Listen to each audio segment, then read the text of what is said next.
자, 그러면 진도 들어가겠습니다. 먼저 출애굽기부터인데요. 처음 오신 분들도 있으신 것 같은데 1장부터 40장까지가 앞에 다 이와 같이 기록되어 있어요. 한눈에 전체를 보고 흐름을 쫓아갈 건데요. 이 구조를 좀 잘 활용하셨으면 좋겠어요. 전체 구조가 파악이 돼야지 각 내용들, 세부 내용들이 파악이 될 텐데요. 그것은 시간이 지나보면 알아요.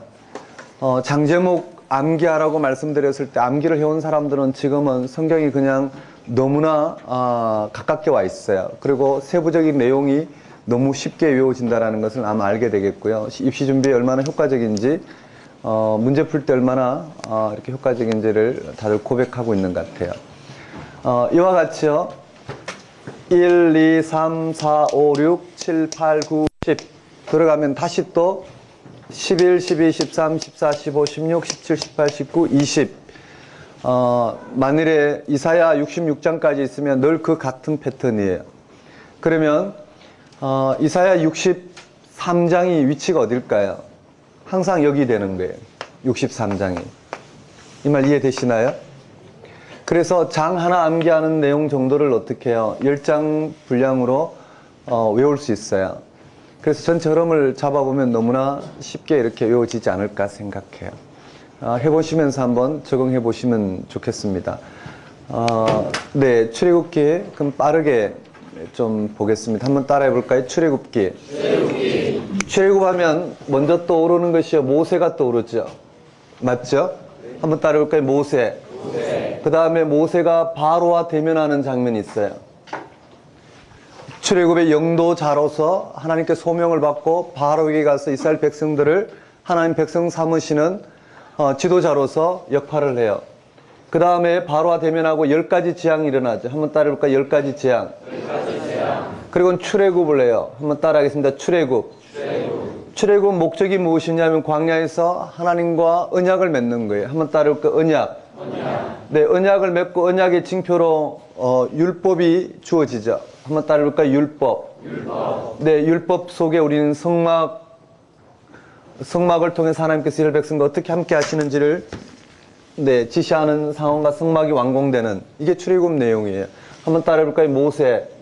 바로와 대면, 10가지 재앙, 출애굽, 언약, 율법, 성막 완공. 이것이 어떻게 펼쳐졌는지를 한번 보면 될 것 같아요. 한번 따라하겠습니다. 모세의 소명. 모세가 소명받는 장이 이와 같이 우리 강의 노트에 있는 이 그림이 강의 노트에 있죠. 아니면 교재에도 있어요. 앞에 메모하시면서 보시면 될 것 같아요. 한번 따라하겠습니다. 모세의 소명.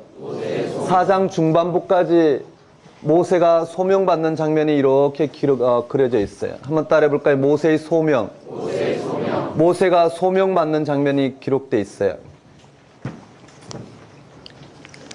그리고는 모세가 소명을 받고 바로와 대면하는 장면이 5장에 나오죠. 한번 따라해볼까요? 바로와 1차 대면. 모세가 바로와 1차 대면하는 장면이 있어요. 모세와 바로의 1차 대면이 주어져요. 맞죠? 한번 따라볼까요? 모세와 바로의 1차 대면. 네, 1차 대면이 주어져요. 여기서부터 한번 풀어가 보려고 그래요. 모세가 바로에게 가서 우리 5장 한번 볼까요? 5장 1절 보면 모세가 1절에 그 후에 모세와 아론이 바로에게 가서 이르되 이스라엘의 하나님 여호와께서 이렇게 말씀하시기를 내 백성을 보내라. 그리하면 그들이 광야에서 내 앞에 절기를 지킬 것이니라 하셨나이다. 바로가 이르되 여호와가 누구이기에 내가 그의 목소리를 듣고 이스라엘을 보내겠느냐. 나는 여호와를 알지 못하니 이스라엘을 보내지 아니하리라. 애굽 왕이 그들에게 이르되 모세와 아론아 너희가 어찌하여 이 백성의 노역을 쉬게 하려느냐. 가서 너희의 노역이나 하라. 이와 같이 모세와 아론이 바로에게 가는 장면이 나와요. 한번 따라해 볼까요? 모세와 바로의 만남. 네, 모세와 바로의 대면이 1차 대면이 이루어져요. 그 다음에 2차 대면이 여기 일어나죠. 한번 따라해 볼까? 2차 대면. 여기에 모세와 바로의 2차 대면이 일어나요. 이 2차 대면 때는 상황이 좀 달라지죠. 여기에 10가지 재앙이 일어나요. 한번 따라하겠습니다. 10가지 재앙.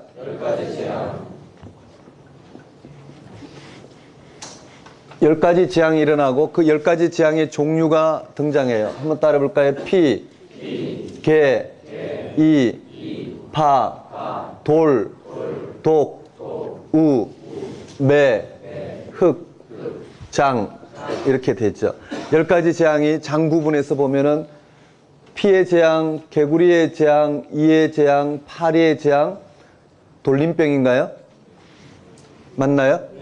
돌림병, 독종, 우박, 그 다음 메뚜기, 흑암, 그 다음에 장자, 죽음이 일어나요. 이와 같이 일어나고요. 여기부터 출애굽이 진행이 되죠. 한번 따라해 볼까요? 출애굽. 이미 충분히 아는 내용이지만 한번 점검해 봅시다. 한번 따라하겠습니다. 출애굽. 네, 장자 죽음 이후에 출애굽이 일어나요. 한번 따라하겠습니다. 출애굽. 출애굽이 일어나는데 출애굽 처음 장소가 어디냐면 라암셋이죠. 한번 따라해 볼까요? 라암셋. 라암셋에서 발원해서 어디로 가냐면 숫곳으로 가요. 한번 따라해 볼까요? 숫곳. 에담. 숫곳에서 에담으로 가게 되고요. 에담에서 어디로 가냐면 비하히롯으로 가요. 한번 따라하겠습니다. 비하히롯. 비하히롯에서 어디로 진행이 되냐면은 어디로 가죠? 홍해를 건너죠. 한번 따라해 볼까요? 홍해 건너. 홍해를 건너게 되고 홍해 건넌 이후에 어디로 가냐면 수르 광야로 지나가요. 한번 따라하겠습니다. 수르 광야. 마라, 엘림. 네, 마라와 엘림이 등장하고요. 그 다음에 도착한 곳이 신광야예요. 한번 따라하겠습니다. 신광야.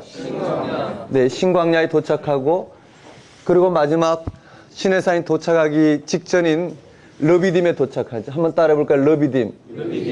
르비딤에 도착해요. 르비딤에서 첫 번째 사건, 두 번째 사건, 세 번째 사건을 겪고 그리고 19장이 어디에 도착하냐면 한번 따라해 볼까요? 시내산 도착. 네, 여기서부터는 여기 메모를 하나 간단히 해보면 여기서부터 민수기, 출애굽기 19장부터 민수기 10장까지는 이 시내산에서 일어난 사건이에요. 긴 장이 되죠. 그만큼 많은 양이 시내산에서 비중을 다루고 있다는 거예요. 한번 따라볼까요? 시내산. 이 시내산에 도착하고 시내산에 도착했을 때 비로소 어떻게 해요? 하나님께서 이스라엘 백성들을 불러내신 이유를 여기 언급하고 있어요. 한번 따라볼까요? 너희는 거룩한 백성, 제사장 나라. 하나님은 이들을 거룩한 백성, 구별된 백성, 그 다음 열방을 향한 제사장 나라로 삼기 위해서 이들을 불러주셨어요. 한번 따라해볼까요? 시내산 도착. 그리고 시내산 도착해서 모세가 등정을 하게 되었고요. 네. 언약을 맺는데 한번 따라해볼까요? 시내산 도착.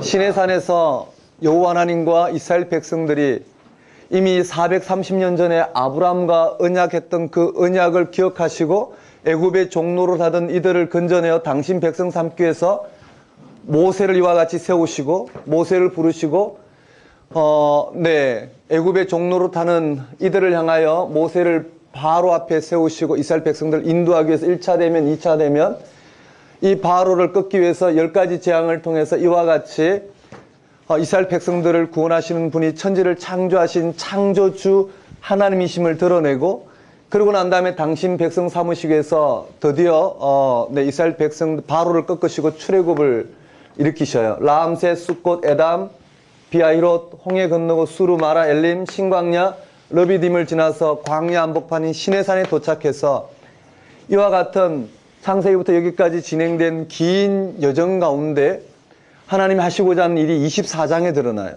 한번 따라해 볼까요? 언약 맺음. 여기에 언약을 맺는 장면이 나와요. 아마 절반 뒤에 계신 분들은 앞에 글씨가 안 보일 거예요. 맞죠? 좀 답답하죠?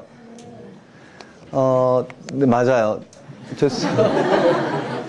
수요일 날 수요 말씀 사경에 우리 전임 전사님, 송경호 전사님이 신약을 이렇게 강의를 하는데 판서를 하는데 잘 안 보이니까 답답하더라고요. 맨 뒤에 앉아봤는데요. 그래서 여러분 쓰면서 그냥 들으면 머리가 멍해지니까요. 메모를 하면서 판서한 것을 노트하면서 이렇게 들으시면 그리고 교재를 보고 따라오시면 멍하지 않고 좀 깊이 따라오지 않을까 생각해요. 자, 한번 볼까요? 한번 따라하겠습니다. 언약 맺음. 언약 맺음. 시내산에 도착해서 언약 맺는 이 장면에 어떻게 해요? 이스라엘 백성과 하나님이 그러니까 하나님은 이스라엘 백성이 하나님이 되어주시고 이스라엘 백성들은 하나님의 백성 되어주는 가운데 하나님 백성 되는 길. 다시 말씀드리면 여기에는 하나님과 이스라엘 백성들이 언약을 맺는 장면이에요. 언약을 맺는데 뭘 두고 언약을 맺느냐면 율법을 두고 언약을 맺어요.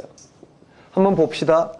하나님이 이스라엘 백성들을 당신 백성 삼으시는데 율법을 통해서 당신 백성 삼으시는 게 아니라 아브라함의 믿음을 보시고, 맞죠?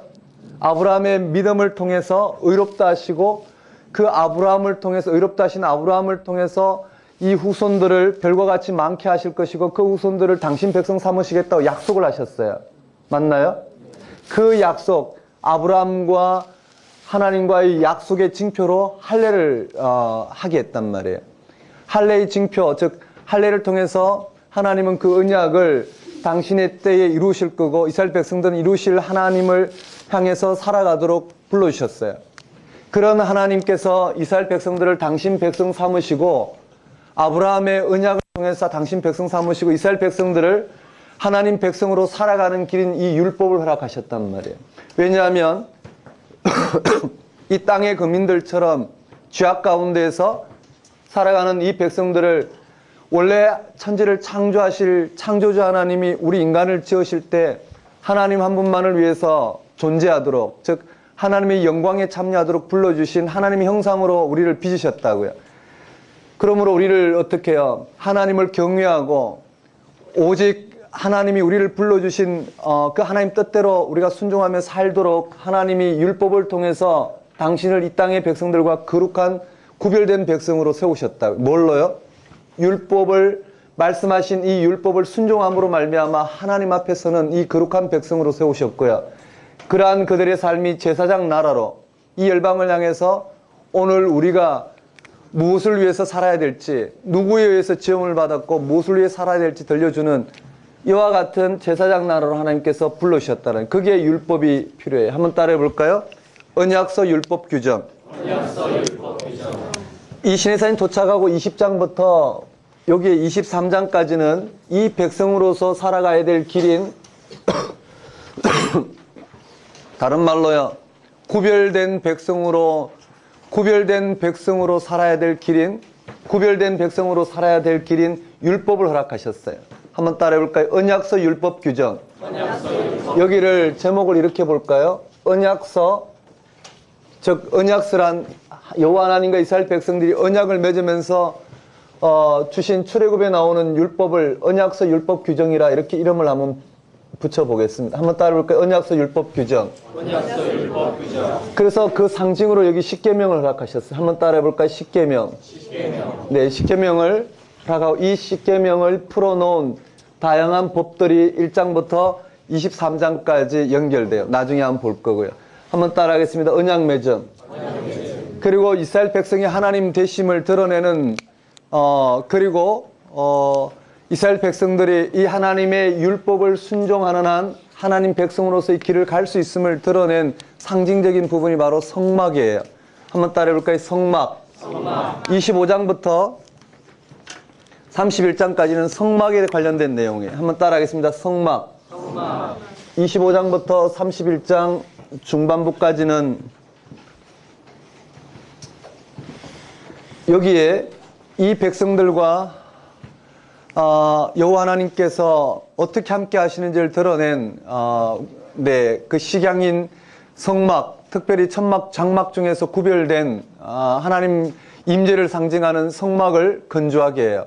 그 성막에 언약궤를 두고 그 언약궤 안에 이 언약서 율법 규정인 이 율법을 두게 하심으로 이스라엘 백성들이 이 율법을 기초로 한 하나님 백성임을 드러낸 상징적인 부분이 성막이에요. 한번 따라볼까요? 성막 근조. 여기 성막 근조 지시사항이 언급돼요. 성막을 어떤 구조로 건조해야 되는지를 쭉 31장까지 설명해요.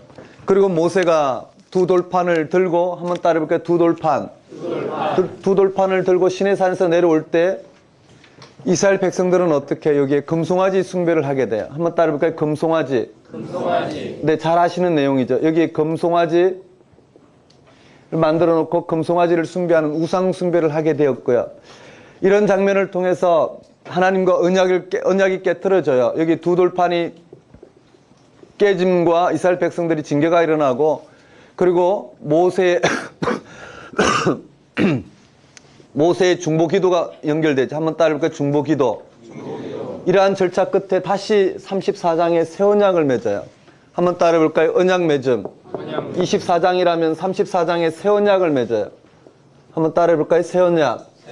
여호와 하나님과 이스라엘 백성 간에 새 언약을 맺는데, 여기에 율법을 두고 여기 20장부터 23장까지는 언약서 율법 규정이 된 이 율법을 새롭게 언약 맺기 위해서 여기 율법을 다시 한번 설명을 해줘요. 한 18개 항목으로 저 율법을 요약해서 설명을 해요. 읽다 보면 똑같은 내용이 나오지만 전혀 달라요. 그 위치는 전혀 다르죠. 한번 따라해 볼까요? 새 언약. 그리고 35장부터 마지막까지는 이 앞에서 이야기했던 성막 근조 지시사항대로 이들이 율법에 순종해서 그대로 어떻게 해요? 성막을 근조하는 내용이 언급돼요. 한번 따라해 볼까요? 성막 근조. 34장 성막 근조 시작해서 40장의 성막이 완공되는 장면이에요. 한번 따라해 볼까요? 성막 근조.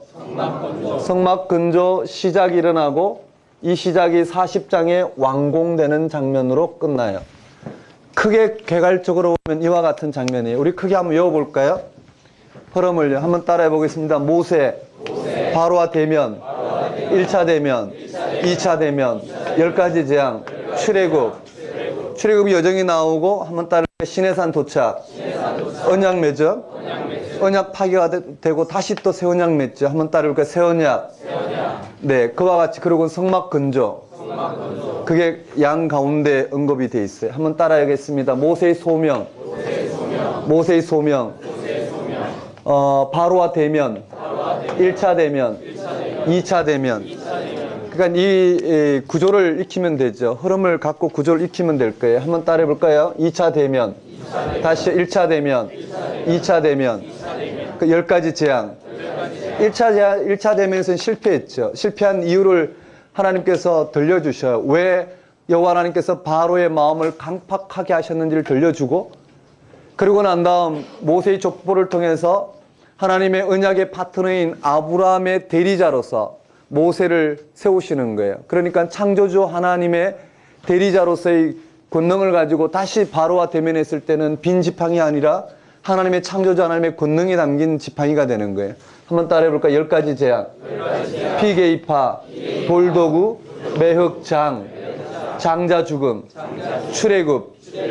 여기서 출애굽에서 19장으로 가요. 한번 따라해볼까요? 출애굽, 시내산 도착, 출애굽, 시내산 도착, 출애굽 여정 또 안 보면요. 람셋, 숫꽃, 에담, 비아히롯, 홍해 건너, 수르마라 엘림, 신광야, 러비딤에서 네, 3가지 사건이 언급돼요. 한번 따라해볼까요? 시내산 도착. 자, 시내산 도착하면 도착 이유가 있잖아요. 출애굽한 이유가 나오는데 그것은 하나님 백성 삼으시는 거예요. 한번 따라해볼까요? 언약 맺음. 시내산 도착. 언약 맺음. 그리고는 율법을 허락하시죠. 한번 따라해볼까요? 율법. 언약서 율법 규정. 우리가 그러면 다 한번 볼까요? 한번 따라해보겠습니다. 언약서 율법 규정. 성결 법전. 그 다음 신명기 법전. 네, 이렇게 명칭이 붙어져 있어요. 통일하면 좋겠지만은요. 쉬운 말로는 출애굽에 나오는 네, 율법, 그 다음에 레위기에 나온 율법, 신명기에 나온 율법이에요. 근데 각각 고유의 특징에 이름이 붙어져 있어요. 한번 따라해볼까요? 언약서 율법, 성결 법전, 신명기 법전, 뭐 이 정도로 한번 보면 되겠네요. 여기가 그 언약서 율법 규정이 한번 따라 볼까요? 언약서 율법 규정. 언약 맺음. 새 언약. 언약 맺음. 새 언약. 네, 언약을 맺고 이 백성들과 하나님과의 관계를 되려는 이 성막을 근조 지시사항, 설계도에 해당되는 내용들이 언급되어 있어요. 한번 따라 볼까요? 성막 근조 지시사항. 25장부터 그것이 31장까지 주어지죠. 그리고는 네, 시내산에 내려왔을 때 이와 같이 백성들의 우상 숭배가 언급되어 있어요. 한번 따라 볼까요? 금송아지 사건. 그다음에 새 언약, 성막 근조, 완공. 자, 그럼 머릿속에 한번 띄워볼까요?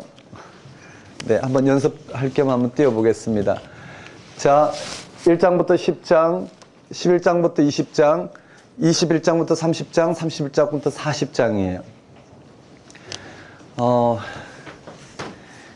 저는 이렇게 말씀 한 절 한 절 깊이 있게 묵상하고 무슨 말씀하시는지를 이렇게 들을 수 있도록 최종적으로 그 자리에서 말씀을 나누는 걸 되게 좋아해요. 그렇지만 그렇게 말씀을 깊이 나누려면 성경의 팩트가 중요한데 하나님이 실제로 무슨 말씀하고 있는지에 대한 내용을 모른 채 의미를 우리 중국에서 오신 전사님이 잘 쓰는 말처럼 의미 추출이 안 되는 거예요. 무슨 말씀하시는지 궁극적으로 들을 수가 없어요. 그래서 아주 기본 단계인 성경 전체가 어떻게 흘러가고 있고 세부적인 내용이 무엇인지를 정확하게 만져졌을 때 무슨 말씀하시는지를 분명하게 들을 수 있는 것 같아요. 그건 시간이 걸리는 것 같아요. 그래서 너무 네, 현장에서 써먹을 수 있는 그리고 당장 내 행동 양식을 결정하는 그런 어떤 의미를 찾아가다가는 쉽게 오류에 빠져서 도대체 무슨 말씀하신지 나중에는 스스로 기가 막히는 네. 기막힘 말고 기가 막히는 이런 부분들이 있는 것 같아요. 그래서 팩트 위주가 중요한데요. 그러려면 이 전체 흐름이 중요해요. 그래서 이와 같이 다루더라도 여러분 이해하시고 이건 아무리 반복해도 지나치지 않는 것 같아요. 머릿속에 한번 띄워봅시다. 한번 따라하겠습니다. 1장 10장, 11장 20장, 21장 30장, 31장 40장 띄워놓고요. 출애굽이에요. 그러면 출애굽이 어떻게 흘러가는지 먼저 세로로 한번 볼까요? 한번 따라해 볼까요? 모세의 소명, 바로와 1차, 2차 대면, 10가지 재앙 쭉 흘러갔죠. 출애굽, 시내산 도착, 이유가 나와요. 언약 맺음, 맞죠? 뭘 두고요? 율법을 두고요. 한번 따라볼까요? 율법, 성막, 맞나요? 그 정도가 전체 흐름이잖아요. 도중에 어떻게 해요? 불순종과 다시 새 언약 맺는 앞으로 벌어질 항구적인 인간의 불순종과 하나님이 끊임없는 언약 갱신을 통해 당신 백성 삼으시고자 하는 하나님의 신실함이 출애굽에서 예표로 나오고 있죠. 다시 한번 볼까요? 그러면은 전체 흐름을 한번 보겠습니다. 한번 따라하겠습니다. 모세의 소명,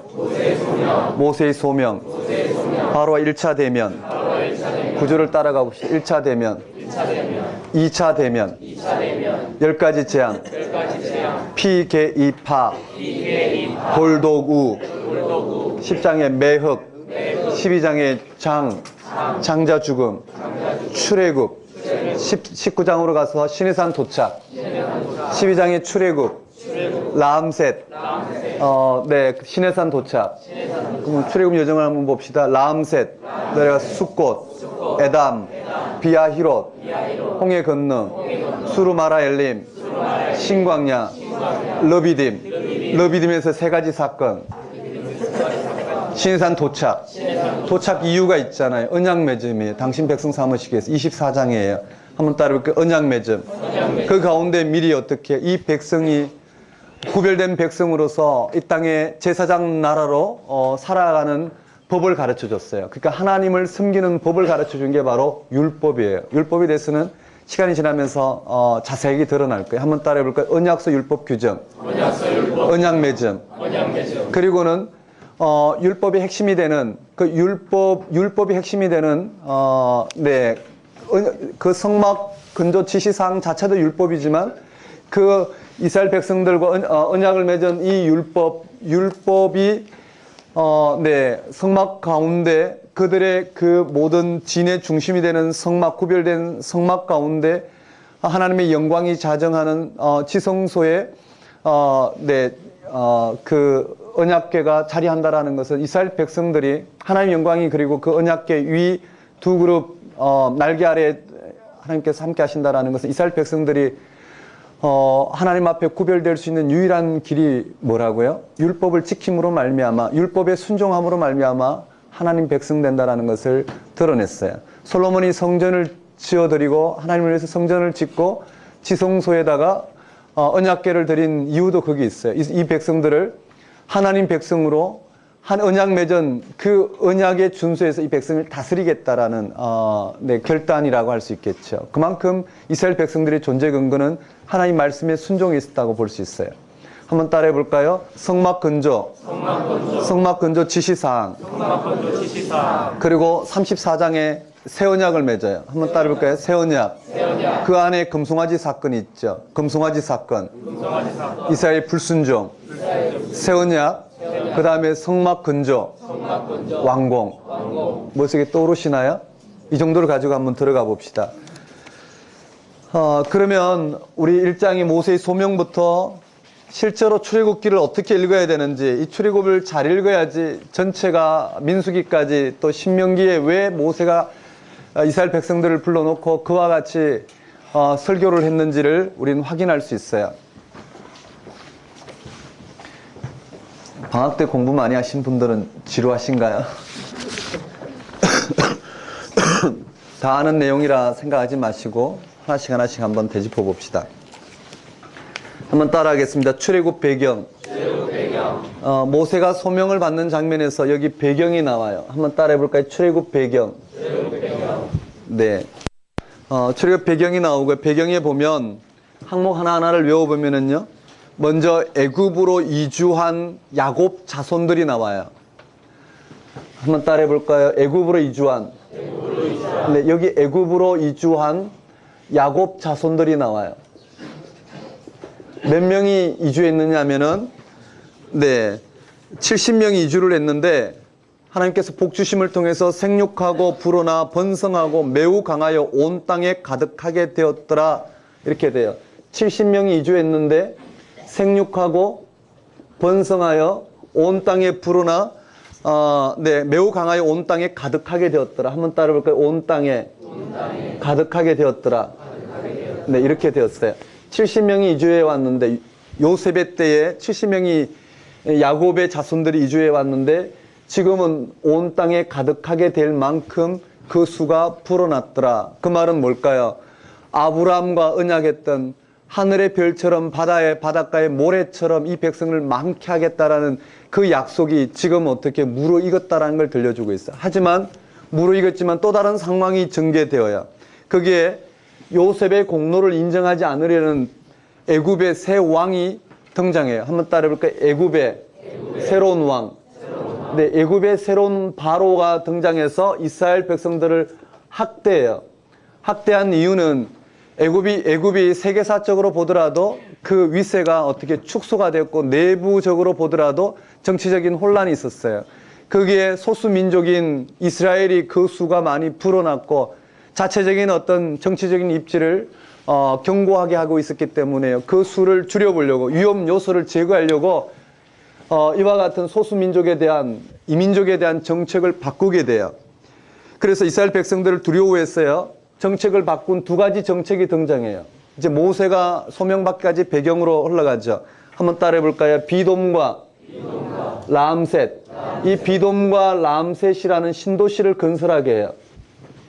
남자들을 차출해서 비돔과 라암셋이라는 신도시. 이 말은 뭘까요? 이스라엘 백성들의 애굽 내에서의 지위를 노예 정도의 지위로 격화시켰다고 볼 수 있겠죠. 그래도 그 수가 줄어들지 않고 위험 요소가 되자 이번에는요 극단의 조치를 취해요. 남자는 죽이고 여자는 살리라는. 한번 따라볼까요? 남자는 죽이고 여자는 살려두는 이와 같은 정책이 벌어지게 되고요. 이 가운데 누가 등장하냐면은 이 서슬펄은 애굽의 바로 왕의 왕명을 거절하고 여호와 하나님을 경외하는 시브라와 부하의 산파의 활동을 통해서 그 가운데 이스라엘 백성들은 여전히 어떻게 하나님을 경외한 이와 같은 경외자들이 있었더라 정도를 소개하고 있어요. 한번 따라해볼까요? 십부라.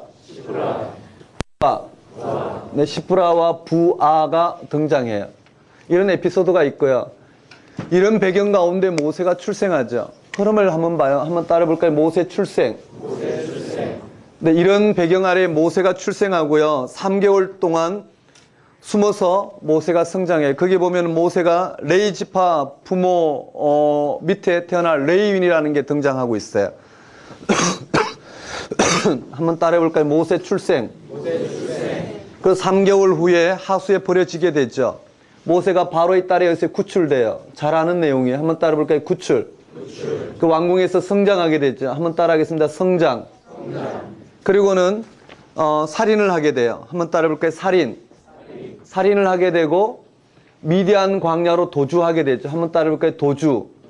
거기에서 모세는 미디안 제사장 이돌의 딸과 결혼하게 돼요. 십보라와 결혼하게 돼요. 한번 따라해볼까요? 모세.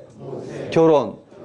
이렇게 해서 모세는 미디안 광야에서, 즉 출애굽의 광야 배경이 되는 저 미디안 광야, 출애굽 여정의 배경이 되는 미디안 광야에서 목동으로서 40년을 보내게 되는 이 출애굽의 지도자로서의 준비 과정들이 언급되어 있어요. 한번 따라하겠습니다. 출애굽 배경. 야곱 자손들 70명 온 땅에 가득하게 되었다.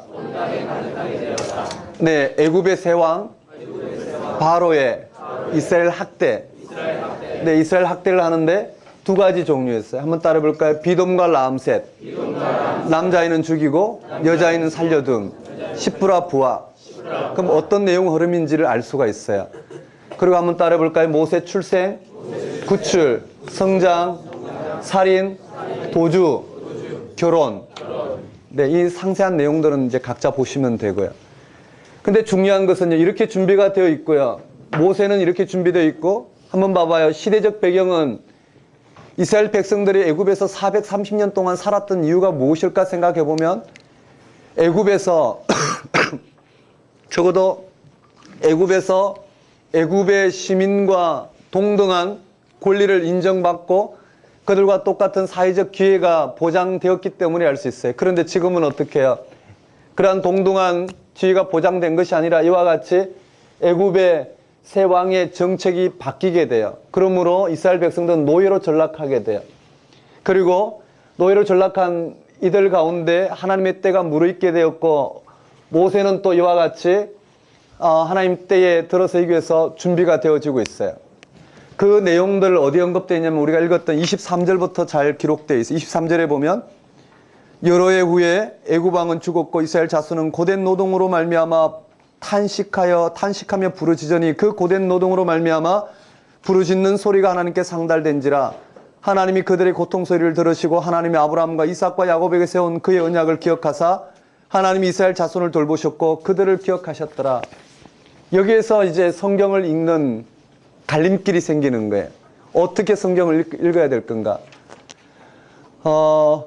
성경을 구약에 보면 성경을 어떻게 읽어야 될 건가? 우리는 인물에 초점을 맞추는데 인물의 초점이 아니라 하나님이 이 역사 가운데 당신을 계시하시고 당신의 계시가 주어진 이 인물을 통해서 어떻게 당신이 이 역사 가운데 당신의 뜻을 드러내시고 그 뜻을 이루어 가시는가에 초점 맞춰야 된단 말이에요.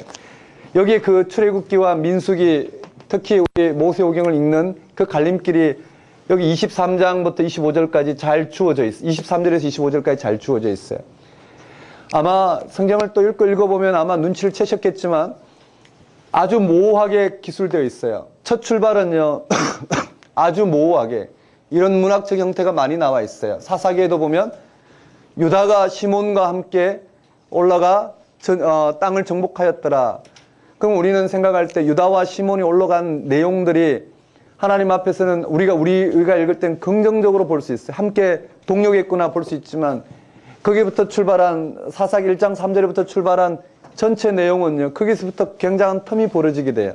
그 다 읽고 돌아오면 우리는 알 수 있다고요. 아, 이 내용이 하나님 말씀을 불순종한 내용을 평가 없이 아주 객관적으로 표현했구나라는 걸 알 수 있어요. 마찬가지로 여기에요. 오늘 우리는 히브리 문학의 이 출애굽의 어떤 기술 목적을 잘 여기 확인할 수 있어요. 한번 따라해 볼까요? 이스라엘 백성의 부르짖음. 이스라엘 백성들이 여기 부르짖었는데 부르짖음에 대해서 하나님께 응답하셨더라는 거예요.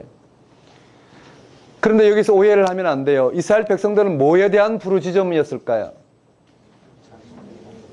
네, 출애굽에 대한 부르짖음이 아니었다라는 거예요. 그걸 명확하게 언급되고 있어요. 출애굽은 오직 430년 전에 하나님과 여호와 하나님과 아브라함과 맺은 그 언약을 하나님은 기억하시고 지금 이 백성 가운데 그 언약을 이루시고자 이미 이스라엘 백성이 계시된 방식대로 하나님은 역사하셨어요. 근데 이스라엘 백성들은요, 그 언약을 기억했던 게 아니에요. 이들의 부르짖음은 아마 두 가지로 볼 수 있을까요? 두 가지 다 같은 내용이지만 어떤 부르짖음이었느냐면은 출애굽에 대한 부르짖음이 아니라 애굽 땅에서 잘 살 수 있었는데 이와 같이 노예로 전락해버린 애굽의 1등 국민으로서 살 수 있었는데 노예로 전락해버린 이러한 부르짖음, 그러니까 이 고통에 대한 부르짖음이었다라는 거예요. 그 고통에 대한 부르짖음, 어떤 부르짖음이었을까요? 하나님 앞에 부르짖었다면 이 고통에서 벗어나게 되는, 우리가 애굽처럼 좀 잘 살게 되어서 애굽 시민들과 동등한 시민권을 가지고 똑같은 기회를 가지고 애굽 사회에서 좋은 그 성취를, 인간적인 삶의 성취를 이루게 해달라는 그런 부르짖음이었지 않았을까 생각해요. 즉 애굽에서의 삶에 이와 같은 종으로 전락해버린 그 부르짖음에 대한, 그 고통에 대한 부르짖음 정도로 본문은 기록하고 있어요. 왜 그러냐면요, 출애굽 여정 가운데 광야의 삶에서 그들은 끊임없이 하나님을 원망하고 돌아가려고 해요. 애굽에서의 이 종로를 하던 때가 오히려 그리워서 환애굽 운동을 펼쳐요. 민수기에 가면 실제로 모세를 죽이고 한 장관을 세워서 우리가 돌아가자고까지 이야기해요. 이러한 출애굽에 대한 계획을 여호와 하나님으로부터 비롯된 계획으로 받아들이지 않고 그들은요, 광야에서 모세의 계획으로 받아들여요. 당신이 우리를 인도하여 이 광야에서 죽이려 하는도다. 한번 하나님 앞에 하나님 무슨 말씀하시나 한번 들어보자. 이스라엘 백성들은 그와 같이 이 출애굽에 대한 이 전체의 부분들을 그들이 광야에서 어려움을 겪을 때마다 모세의 계획으로, 모세가 자가 추진 방식으로 자신이 왕이 되고자 꾸며낸 이야기 정도로 받아들여요. 그런 출발이 여기서부터 되는데 한번 따라해볼까? 이스라엘 백성의 부르짖음, 여호와 하나님의 응답. 이스라엘 백성의 부르짖음은 분명히 이 고통에 대한 부르짖음이었어요. 근데 하나님은요, 그 고통에 대한 부르짖음에 대한 그들이 원하는 방향의 응답이 아니라 하나님이 이미 아브라함을 통해서 계시한 그 응답을 들려줘요. 어디에서 들려주냐면은요, 이 모세를 부르시는 장면에서 들려줘요. 한번 따라해볼까요? 모세의 부르심. 여기에 모세를 부르셔요. 부르심 장면을 아마 잘 아시죠? 떨기나무에 불이 붙는 장면을 통해서 그 떨기나무 불꽃 가운데 임재하신 그 하나님을 고백해요. 거기서 하나님 모세를 부르시죠. 모세야 모세야 내가 여기 있나이다. 하나님 이르시되 이리로 가까이 오지 말라. 네가 선 곳은 거룩한 땅이니 네 발에서 신을 벗으라. 네 발에서 신을 벗는 행위가 무엇인지는 뒤에 잘 나타나 있어요. 그리고 하나님이 당신을 소개하죠. 나는 내 조상의 하나님이니 아브라함의 하나님, 이삭의 하나님, 야곱의 하나님이니라. 그리고는 내 하나님께서 모세에게 소명을 주셔요. 7절부터 10절까지 내용인데요. 여러분 그걸 꼭 기억하셔야 돼요. 여호와께서 이르시되 내가 애굽에 있는 내 백성의 고통을 분명히 보고 그들이 그들의 감독자로 말미암아 부르짖음을 듣고 그 근심을 알고 그들의 부르짖음을 들었어요. 근데 그 부르짖음에 응답하는 방식은 하나님 방식으로 응답하셨어요. 8절에 보면 내가 내려가서 그들을 애굽인의 손에 건져내고 그들을 그 땅에서 인도하여 아름답고 광대한 땅 가나안 땅으로 데려가려 하노라. 10절에 이제 내가 너를 바로에게 보내어 너에게 내 백성 이스라엘 자손을 애굽에서 인도하여 내게 하리라. 이렇게 되어 있어요.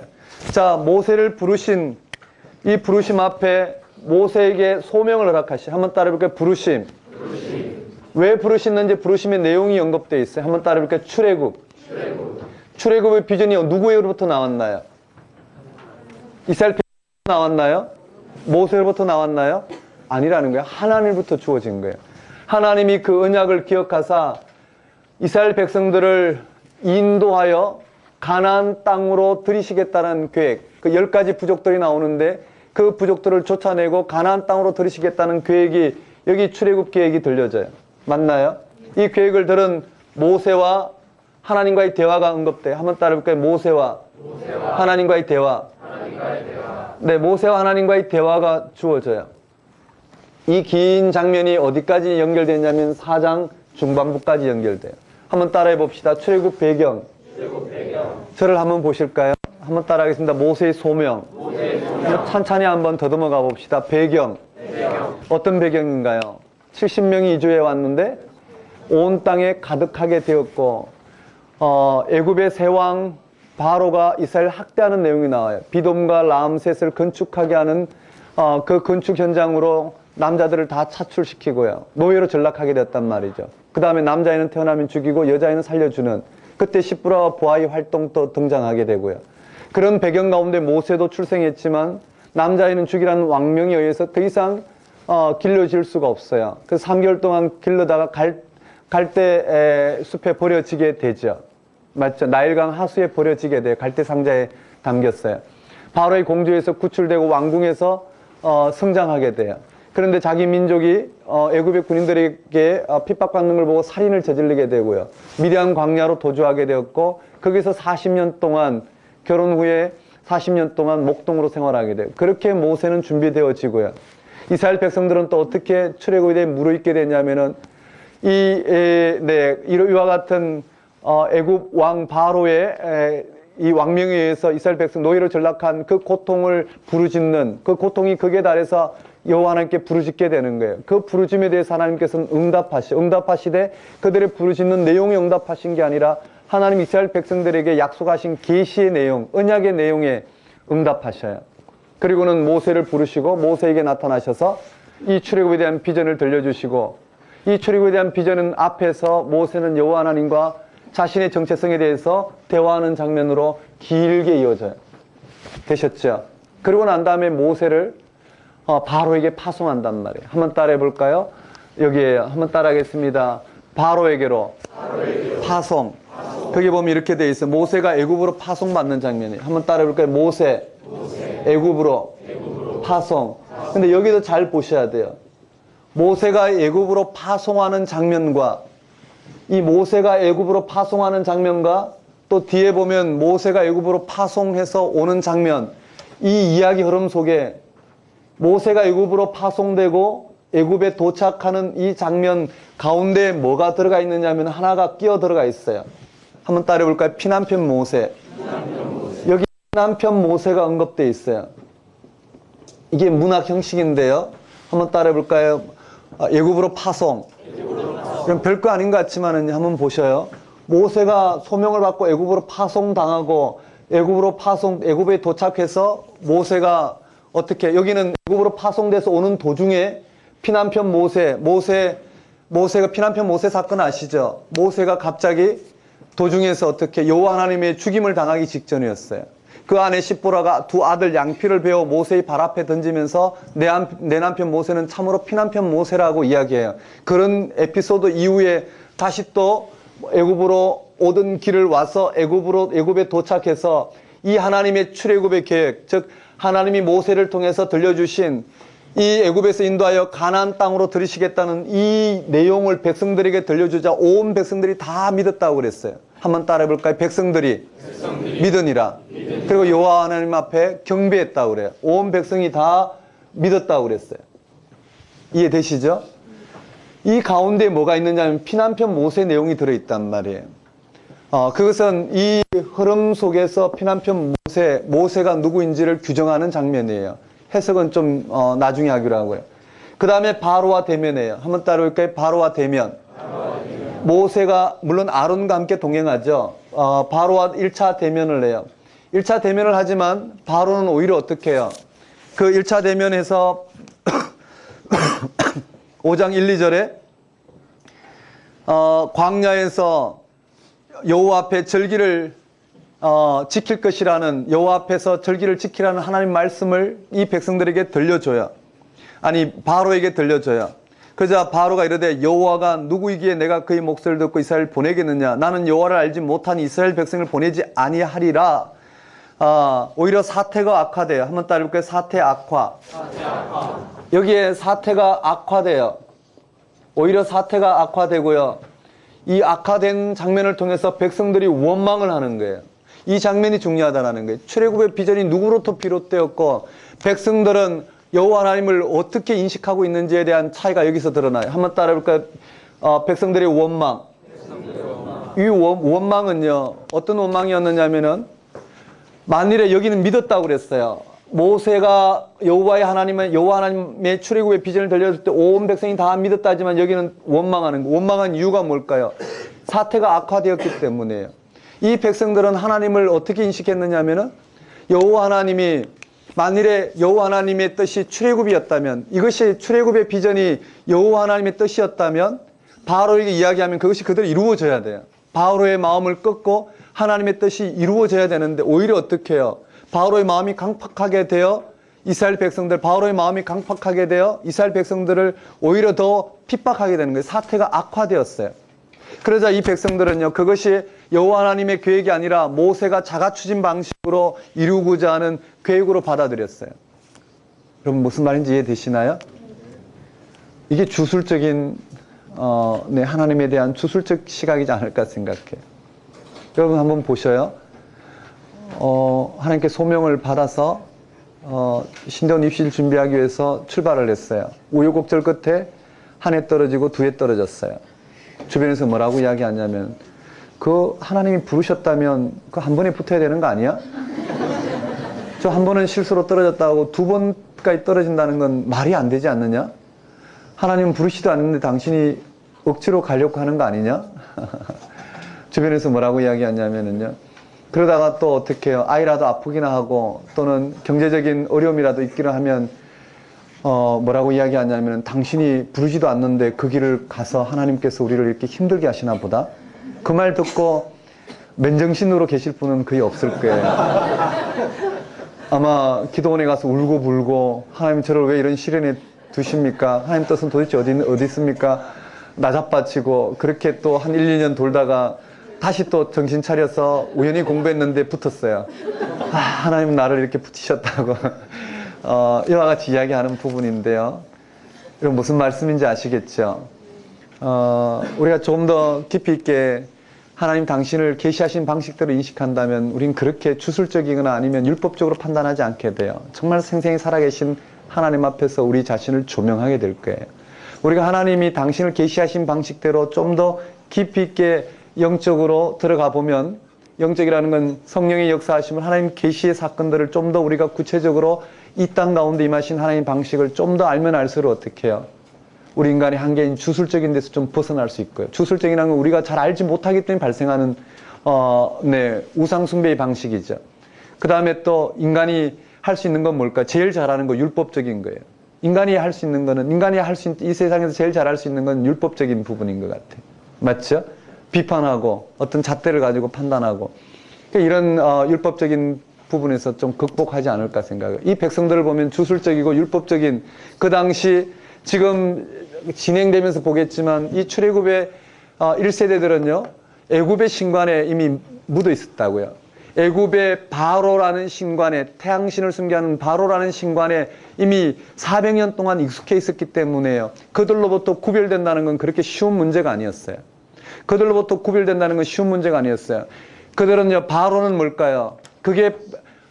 바로는 신인데 바로의 말이면 그대로 이루어져야 돼요. 이루어지지 않을 수가 없어요. 그런데 여기서는 그렇지 않아. 역사 가운데 생생히 살아 역사하시는 하나님은 그렇지 않단 말이에요. 하나님이 당신이 그 뜻을 이루어 나가기 위해서 이 역사와 어떻게 함께 하신지를 지금 들려주고 있어요.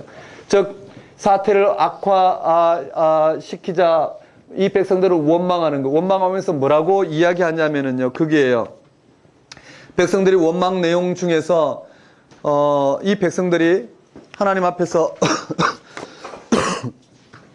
원망하는 내용이 뭐냐면요, 모세에게 뭐라고 이야기했냐면요, 모세와 아론에게 너희의 생각을 하나님께서 감찰하기를 원한다고 이야기해요. 무슨 말이냐면요, 이것이 하나님의 뜻인지 아니면 모세 입에서 나온 자기가 왕이 되고자 지어낸 이야기인지 하나님께서 판단하기를 원하신다고 이야기했어요. 분명히 모세는 하나님 뜻을 전했는데 이스라엘 백성들은 그 모세를 통해 들려지는 것을 하나님 뜻으로 받아들이지 않아요. 왜냐하면 상황이 이와 같이 악화되었기 때문에. 그래서 이 백성들은 원망하는 거예요. 원망하는 앞에 모세는 하나님께 호소해요. 한번 따라해 볼까요? 모세의 호소. 모세가 호소해요. 어떻게 호소했냐면 22절에 모세가 여호와께 돌아와서 이르되 주여 어찌하여 이 백성이 학대를 당하게 하셨나이까? 어찌하여 나를 보내셨나이까? 내가 바로에게 들어가서 주의 이름으로 말한 후로부터 그가 이 백성을 더 학대하며 주께서도 주의 백성을 구원하지 아니하시나이다. 모세 또한 어떻게 해요? 애굽의 신관에 젖어 있었죠.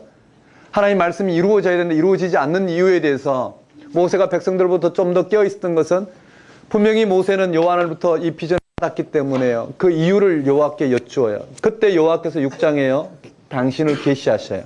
한번 따라해 볼까요? 언약을 기억하신 여호와. 여기에 언약을 기억하신 여호와예요. 언약을 기억하신 여호와. 언약을 기억하신 여호와, 이 말을 한번 따라해 볼까요? 언약. 무슨 말인지 보셔야 돼요. 6장 1절에요. 여호와께서 모세에게 이르시되 강한 손으로 말미암아 바로가 그들을 보내니라. 강한 손으로 말미암아 바로가 그들을 그 땅에서 쫓아내리라. 한번 따라 볼까요? 강한 손. 하나님께서 바로의 마음을 강팍하게 하신 것은 하나님의 이 강한 손으로 말미암아 바로의 손에서 이스라엘 백성들을 건져내시겠다는 이 비전을 들려주셔요. 그러면서요 2절에 하나님이 모세에게 말씀하여 이르시되 나는 여호와니라. 내가 아브라함과 이삭과 야곱에게 전능의 하나님으로 나타났으나 나는 나의 이름을 여호와로는 그들에게 알리지 아니하였고 가나안 땅 곧 그들이 그리워하는 땅을 그들에게 주기로 그들과 언약하였더니 이제 애굽 사람이 종을 삼은 이스라엘 자손의 신음을 듣고 나의 언약을 기억하노라. 한번 따라볼게요. 언약을 기억하노라. 여기가 중요하다는 거예요. 하나님께서 왜 강한 손을 가지고 역사하시냐면 여기 한번 따라볼게요. 언약.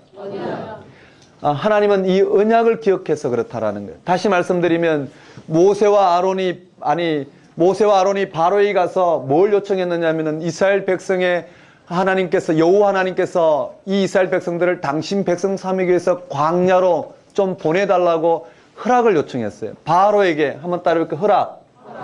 바로는 신을 지칭하잖아요. 이스라엘 애굽의 왕이자 신을 지칭하는 이 바로의 허락을 구했을 때 허락을 구했단 말이에요.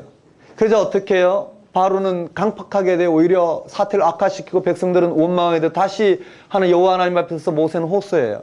그 호소하는 모세를 향하여 여호와 하나님은 이 바로의 허락에 따라서 허락 여부에 따라서 이스라엘 백성들이 당신 백성 되고 안 되고가 아니라는 거예요.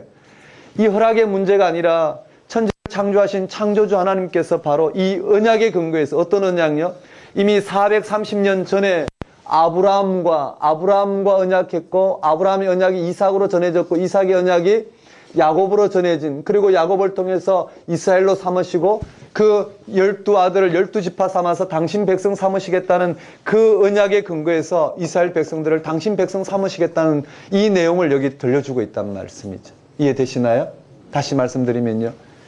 이 언약의 근거에서 당신 백성 삼으시는 여호와 하나님께서 누구시냐면은 바로 강한 손을 나타내시는 천지를 창조하신 창조주 하나님이시라는 거예요. 그 하나님은 바로의 허락 여부에 따라서 당신 백성 삼고 삼으시고가 아니라 이 언약의 근거에서 당신께서 창조주 하나님의 권능으로 이스라엘 백성들을 당신 백성 삼으시겠다는 그 말씀을 지금 이 모세에게 호소하고 있는 모세에게 들려주고 있다는 거예요.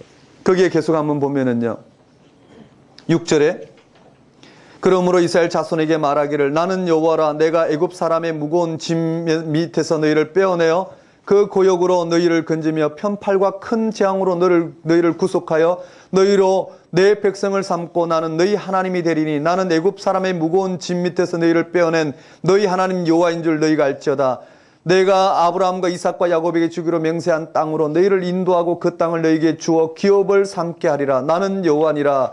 거기에 편팔과 큰 재앙으로 너희를 구속한다라는 말은 하나님 강한 손으로 드러내신다라는 건 바로 이 10가지 재앙을 이야기하고 있는데 그 10가지 재앙이 바로 천지를 창조하신 창조주 하나님의 권능으로. 이 말 이해되시나요? 오늘 우리 그리스도인들에게는 이 말이 너무나 익숙해요. 왜냐하면 부활 사건은 창조주 하나님의 창조적 이 우리에게 생명 주신 그 창조주 하나님의 행위가 예수 그리스도를 통해서 우리에게 드러났다는 걸 고백하고 있기 때문에.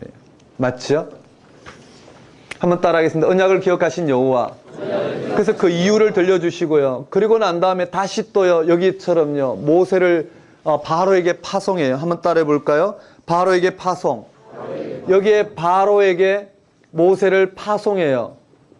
또 바로에게 모세를 실제로 파송하는 장면 가운데 뭐가 들어가 있느냐, 한번 따라해 볼까요? 모세의 족보.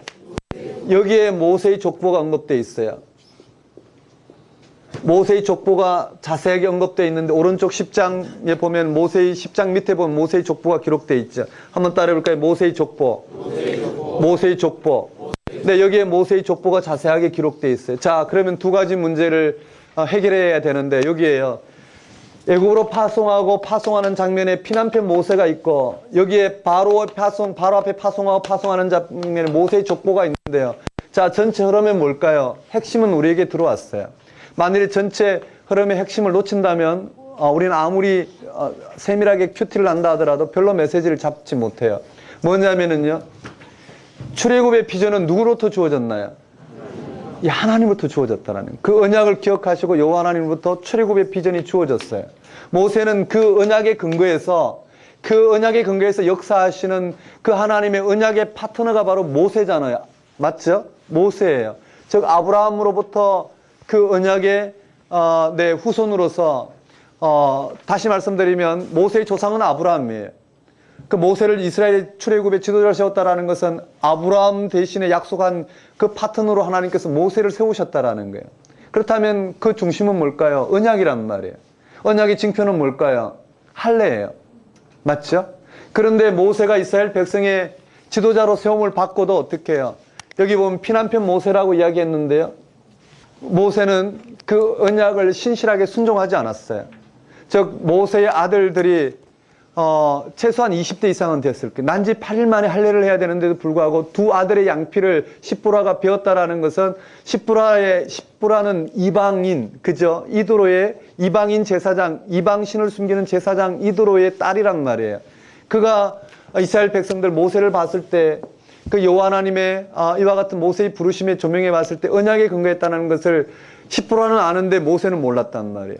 그래서 어떻게 해요? 여호와 하나님의 죽이심 앞에 모세나 그 십부라는 아들의 양피를 베어 던지면서 그 언약을 재차 확인하는 과정으로 드러나요. 이걸 통해서 모세의 소명이 우선이 아니라 언약이 우선이라는 거예요. 이 말 이해되시나요? 모세의 소명이 우선이 아니라 모세를 부르신 것도 바로 언약의 바탕을 두고 부르셨다라는 거예요. 물론 더 세부적으로 우리가 묵상할 수 있지만 전체 흐름을 보면 그래요. 여기도 마찬가지예요. 모세의 족보가 바로 앞에 2차 대면하기에 앞서서 다시 한번 들어가는 것은 모세의 정체성을 이야기하고 있어요. 여기도 모세의 정체성, 여기도 모세의 정체성을 이야기하고 있어요. 이해되시나요? 이스라엘 백성도 모세도 여호와 하나님도 어떻게 해요? 아브라함과 언약 맺었던 그 언약의 토대를 두고 지금 이 모든 일들이 일어나고 있다는 것을 우리가 조명해 보면 될 것 같아요. 자, 한번 보겠습니다. 이 말 이해되시나요? 오늘 우리로 보면 그리스도인들에게는 뭘까요?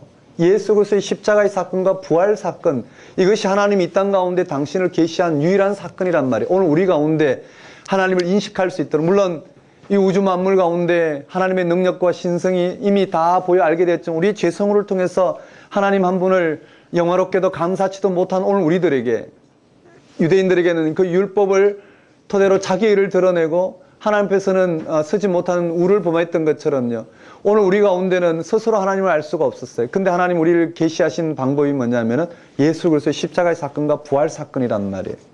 맞나요? 이 토대 위에 우리가 부름을 받았단 말이에요.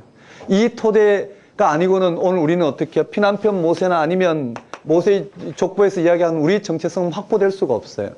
이 모세의 족보는 뭘까요? 아브라함에게로 거슬러 올라간단 말이에요. 아브라함에게 언약되었던 그것이 이삭에게 언약되던 야곱의 12아들인 레위를 통해서 진행된 이 모세가 지금 어떻게 해요? 하나님의 언약의 파트너라는 거예요. 바로 앞에 서야 될 모세는 하나님의 언약의 파트너였단 말이에요. 언약의 초점이라는 거예요. 이해되시나요? 그 언약의 파트너로서 지금 어떻게 해요? 모세가 바로 앞에 서요. 그래서 뭐라고 하냐면요, 내가 너로 바로의 신이 되게 하겠다라는 거예요. 이해되시나요? 바로의 신이라는 말씀은 바로 모세가 여호와 하나님의 언약의 파트너로서 천지를 창조하신 창조주 하나님의 권능으로 지금 바로 앞에 섰다라는 거예요.